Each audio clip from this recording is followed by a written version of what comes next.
Welcome to multi Telugu channel.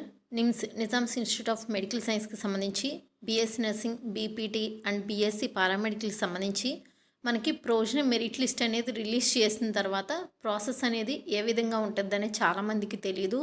So దాని గురించి video అయితే చేయడం జరుగుతుంది. ఇది ఎప్పుడు మీకు యూజ్ అవుతుంది అంటే మీకు ప్రొవిజనల్ మెరిట్ లిస్ట్ అనేది రిలీజ్ చేసిన తర్వాత నుంచి మీకు ప్రాసెస్ ఎలా ఉంటుంది అనేది ఈ వీడియోలో చెప్తాను కాబట్టి మీకు యూజ్ అవుతుంది అనమాట.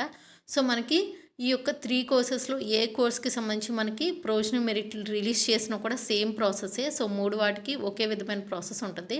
సో ప్రొవిజనల్ మెరిట్ లిస్ట్ అనేది రిలీజ్ చేసిన తర్వాత మనకి నెక్స్ట్ ఫైనల్ మెరిట్ లిస్ట్ అయితే రిలీజ్ చేస్తారనమాట.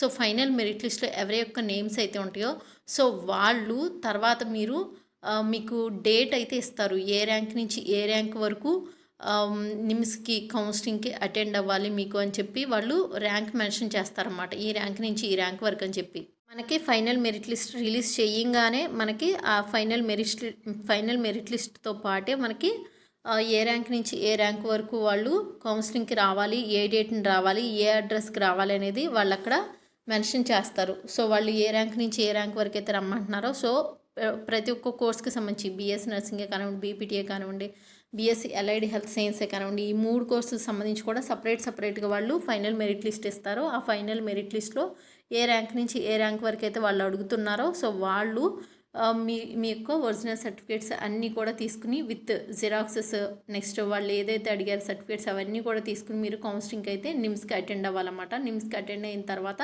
మీకు ఫీజు అనేది పే చేయించుకుని మీకు సీట్ అనేది కన్ఫర్మేషన్ జరుగుతుంది.